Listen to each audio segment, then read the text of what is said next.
طرف بلایا، گناہ سے ثواب کی طرف، اور برائی سے اچھائی اور بھلائی کی طرف، کفر اور شرک کو چھوڑ کر کے توحید کی طرف، باطل کو چھوڑ کر کے حق کی طرف جب بھی کسی نبی نے اپنی قوم کو آواز دی ہے اور بلایا ہے تو اللہ رب العزت نے ایک ان تمام قوموں کی ایک کامن عادت کو بیان فرمایا ہے کہ جب جب کسی قوم کو دعوت دی گئی ہے تو اس قوم نے اپنے اس نبی اور اس رسول کے ساتھ کیا معاملہ کیا ہے اور کیا کہہ کر کے انہیں جواب دیا ہے یا کیا دھمکی دی ہے، یہ اللہ رب العزت نے اس آیت پاک میں بیان فرمایا ہے۔ سورہ ابراہیم کی آیت نمبر 13 ہے۔ اللہ رب العزت نے تمام انبیاء و رسول کا ذکر کرتے ہوئے کہ جس میں کسی کا نام نہیں لیا گیا ہے، کسی خاص نبی یا رسول کا، اللہ رب العزت نے جمع کا صیغہ استعمال فرمایا، اور اس لفظ سے یہ معلوم ہوتا ہے کہ تقریباً 1.25 لاکھ کم و بیش انبیاء کرام جو اس دنیا میں تشریف لے آئے، لگ بھگ ان سبھی کی بات کی گئی ہے۔ تو جب ان نبیوں نے اپنی قوموں کو دعوت دی، ان رسولوں نے اپنی قوم کو توحید کی جانب اور حق کی جانب بلایا ہے، اللہ کی طرف دعوت دی ہے، تو ان قوموں نے جو جواب دیا ہے وہ اللہ رب العزت نے اس میں ارشاد فرمایا۔ اللہ رب العزت ارشاد فرماتا ہے وَقَالَ الَّذِينَ كَفَرُوا، نبیوں کی بات نہیں کی، کافروں کی بات کی، کیونکہ نبیوں کی دعوت بالکل ایک ہوتی تھی، ہر نبی ایک اللہ کی جانب بلانے والا ہوتا تھا، ہر نبی کی دعوت یہ ہوتی تھی کہ لوگ بت پرستی کو چھوڑ کر کے توحید پرستی کی جانب آ جائیں، باطل کو چھوڑ کر کے حق کی جانب آ جائیں، کفر اور شرک کو چھوڑ کر کے توحید کی جانب آ جائیں، گناہوں کو چھوڑ کر کے نیکیوں کی طرف آ جائیں۔ تو ہر نبی کی دعوت برابر ہوتی تھی، ایک سی ہوتی تھی، اس لیے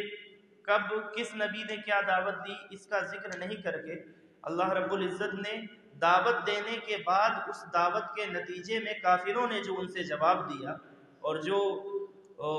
انہیں دھمکیاں دیں اس کا ذکر اللہ رب العزت نے فرمایا۔ اور تمام کافروں کی ایک ہی زبان ہوا کرتی تھی، اور وہ زبان آج ہمارے دور کے بھی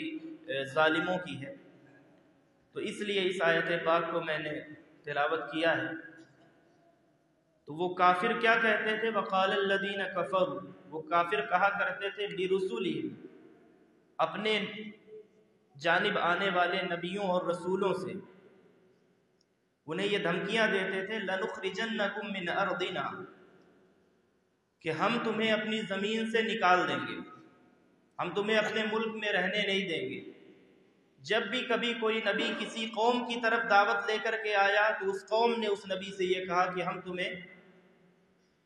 اپنی سرزمین پر، اپنے ملک میں یا اپنے شہر میں، اپنے علاقے میں ہم تمہیں رہنے نہیں دیں گے، نکال دیں گے۔ لَنُخْرِجَنَّكُم مِّنْ أَرْضِنَا، اور تاکید کے ساتھ ہر قوم اور ہر قوم کے سردار اور ہر قوم کے جو بادشاہ ہوتے تھے اور ان کے جو سربراہ ہوتے تھے،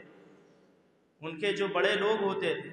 وہ لوگ بیک زبان یہی ایک بات کیا کرتے تھے تمام نبیوں اور رسولوں سے۔ جبکہ غور کرنے والی بات یہ ہے،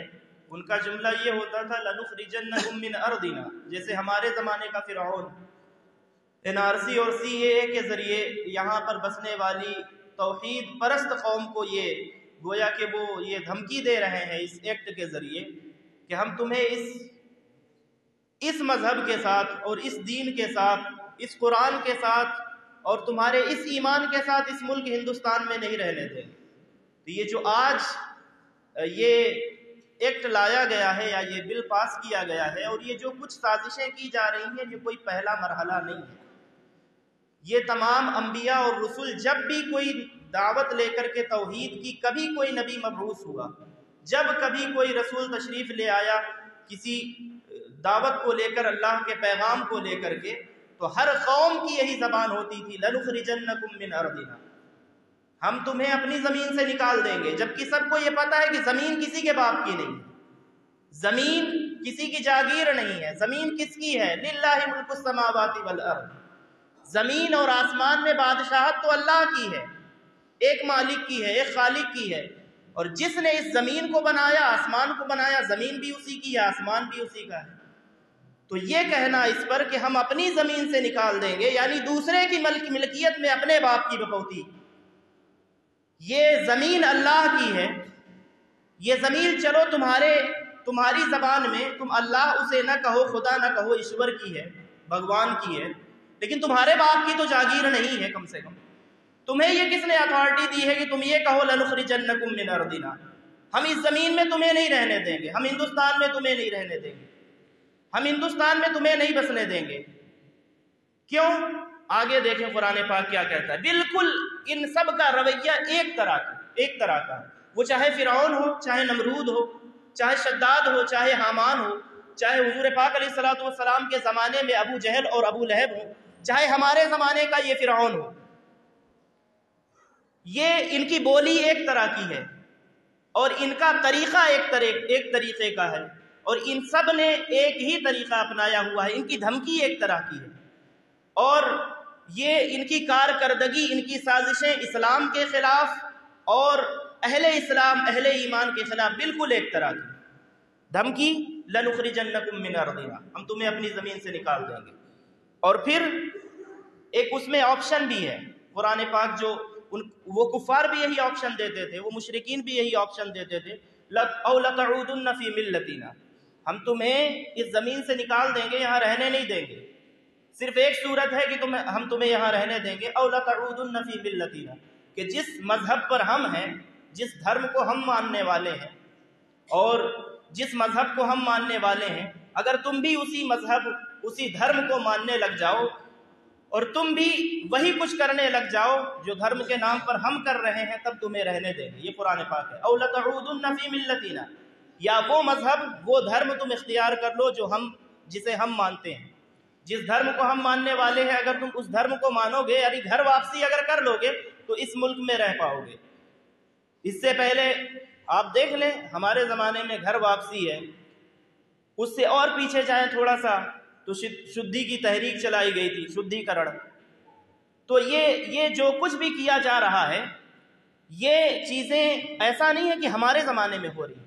پہلی مرتبہ کوئی یہ چیز ہو رہی ہے اور ابھی آج ہونے لگ گئی ہے۔ یہ قرآن پاک دیکھیں، قرآن پاک تمام انبیاء کی تاریخ بتا رہا ہے، تمام رسولوں کی تاریخ بتا رہا ہے کہ ہر نبی، ہر رسول کے ساتھ اس کی قوم نے ان کے ساتھ یہ معاملہ کیا تھا اور ان کے ساتھ ان کی یہ گفتگو دی۔ تو جب اس وقت کی کفار اور مشرکین قومیں اور اللہ اور اس کے رسول کی باغی قومیں اس نبی کے ساتھ اگر یہ بات کر رہی ہوں، تو اگر ہمارے وقت کا فرعون، ہمارے وقت کا ظالم جابر بدبخت حکمران اگر یہ اس طرح کے قانون بنائے اور اس طرح سے ہمیں دھمکانا چاہے، تو یہ کوئی نئی بات نہیں ہے اور اس میں ڈرنے کی بھی بات نہیں ہے۔ قرآن پاک نے آگے جو چیزیں ارشاد فرمائی ہیں، یعنی آپ یہ ذہن میں رکھیں کہ جو اس وقت کے فرعون نے اگر یہ بات کی تھی تو اس کا جو حال ہوا تھا، ہمارے وقت کے فرعون کا بھی یہی حال ہونے والا ہے۔ اس سے ہمارا کچھ نہیں بگڑنے والا، اور بگڑتا ہے تو بگاڑ کر کے دکھاؤ۔ قرآن پاک یہ کہتا ہے، جب انہوں نے دو طرح کی بات کی، ہم تمہیں اپنی زمین سے نکال دیں گے، اپنے ملک میں، اپنے دیش میں، اپنے شہر میں رہنے نہیں دیں گے، تم کہیں اور جاؤ، اور اگر یہاں رہنا ہے تو ہمارا مذہب اپناؤ۔ یہ دو چیزیں انہوں نے کی تو اللہ رب العزت کے وہ رسولوں سے یہ چیز کہتے تھے، نبیوں سے یہ چیز کہتے تھے۔ نبیوں نے کوئی جواب نہیں دیا، رسولوں نے کوئی جواب نہیں دیا، اللہ نے جواب دیا۔ اور قرآن پاک کیا کہتا ہے؟ فَأَوْحَى إِلَيْهِمْ رَبُّهُمْ، تو جب کفار نے، مشرکین نے اور اس وقت کے ظالم اور جابر حکمرانوں یا بادشاہوں نے یہ بات کہی ان سے، نبیوں اور رسولوں سے، فَأَوْحَى إِلَيْهِمْ رَبُّهُمْ، تو اللہ تعالیٰ نے اپنے اس زمانے کے نبیوں اور رسولوں کی جانب وحی فرمائی، اور وحی میں دیکھیں کیا فرمایا۔ فَأَوْحَى إِلَيْهِمْ رَبُّهُمْ، اللہ تعالیٰ نے اس وقت کے نبیوں اور رسولوں پر وحی فرمائی، اور کیا فرمایا؟ لَنُهْلِكَنَّ الظَّالِمِينَ،